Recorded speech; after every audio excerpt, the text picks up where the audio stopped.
The Treasurer is formulating his first budget amid a backdrop of huge deficits, rising inflation and, of course, increasing interest rates. The balance is delicate, easing the cost of living while not adding to those inflationary pressures. And what's more is that most of the factors shunting the economy are well outside of his control. Jim Chalmers does warn there is more cost of living pain to come. But as the GDP figures yesterday showed us, Aussies are still spending big. Chalmers, good to see you. Where are we at, do you think, in this cost of living pain cycle? Are we about to go into the worst of it, or are we coming out of the worst of it? Unfortunately, Laura, I think the inflation's got a little way to run yet, and the Reserve Bank Governor has said that people should expect further interest rate rises as well. And so I think, to level with your viewers, I think it will still get more difficult before it gets better, but it will get better. I'm still confident, I'm still optimistic about the future of our economy and the future of our country, but we do have to navigate some pretty tricky terrain over the next 6 to 12 months. The GDP figures yesterday show us that Australians are still spending. Did that surprise you? And do we have a two-speed economy type situation going on here? Yeah, we do have a lot of different things operating at cross currents, and so consumer spending was really strong in that June quarter. That's partly because a lot of people after that horror summer were getting back into the services economy, eating out more, participating in the economy differently, and so that's a big reason why we had that rebound. But our exports are also performing really strongly because people want our resources right now and we're getting good prices for them. So exports and consumption running our way in terms of contributing to growth. But beyond that, and those numbers are a couple of months old now, we've got interest rate rises which will bite. We've got the global situation has deteriorated the last couple of months, particularly the US, UK, China, and of course Russia, Ukraine. And we've got these issues in our supply chains, labour shortages, skills shortages and other issues which are pushing up inflation domestically too. So I think, to be upfront with people, you know, we expect that the relatively encouraging and solid numbers that we saw in June, that things got more difficult since then. But again, you know, a lot of the factors which are driving the economy on the upside and the downside are temporary factors. We expect inflation to start moderating next year, for example, but we've got to get through this tough patch first. Why do you think inflation will moderate? Do you see the war in Ukraine ending? Is that the major factor? We're not expecting some kind of quick resolution to Russia-Ukraine. In lots of ways, that seems like a dug-in conflict now, and that's obviously has big implications for energy markets and food security around the world. But we don't have a lot of say in that. We don't have a lot of agency in that. But what we do have the ability to do is to try and address these issues in our supply chains here in Australia. One of the reasons why Anthony Albanese and I convened that Jobs and Skills Summit is because we've got all these labour and skills shortages right around Australia, and we need to get good, well-trained, enthusiastic workers into those jobs. And when we do that, that will hopefully take some of the sting out of inflation as well, but you can't flick a switch and do that overnight. No. So what levers are available to you in this budget?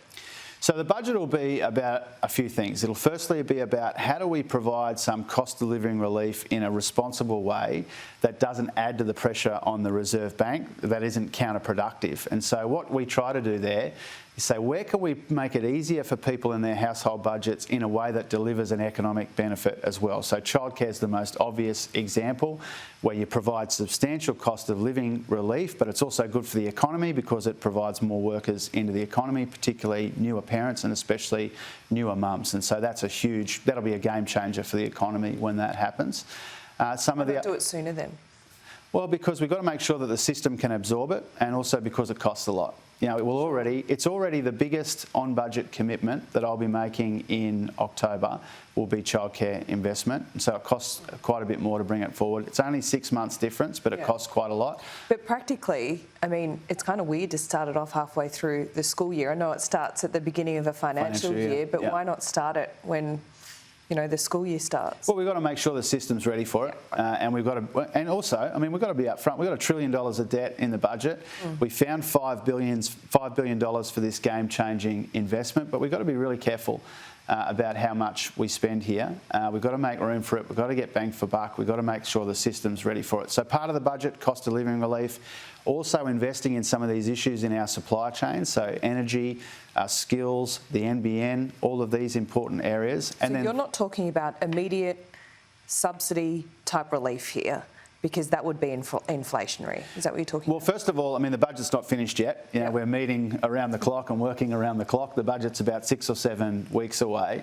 But we've made it pretty clear to people that our priority is to implement the cost of living relief that we've announced, that we took to the election, got a mandate for, and that we've announced. That will be in areas like childcare, medicines, TAFE fees, the cost of electric vehicles, and also we want to get wages moving in this economy again. I think probably the primary reason why people have felt like they're going backwards for some time now is that's because their real wages are going backwards. Inflation's through the roof. Wages, which are starting to pick up a little bit in welcome ways, are still nowhere near inflation. And so people are falling backwards. So that's got cost of living implications too.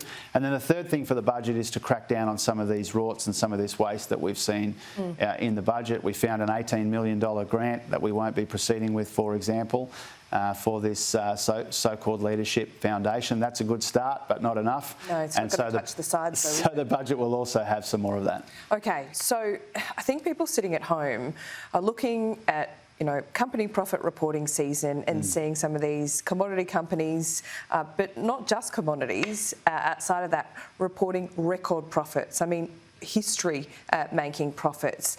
Wages are going up in some sections. You're talking about all these international factors that are pushing up inflation, supply chain issues, but people at home with a mortgage keep on being slammed by these 0.5% interest rate rises, and then Australians are still spending. Can you understand why people it doesn't seem logical that in 2022 there aren't many levers to actually fix what's going on in the economy, and essentially the people that can afford it the least are paying for it? Yeah, I think it's right that there aren't many levers in terms of the war in Ukraine or the Chinese economy, the American, the British economy. But there are, the Reserve Bank does its job independently. It tries to manage demand in the economy. That's its important role of monetary policy.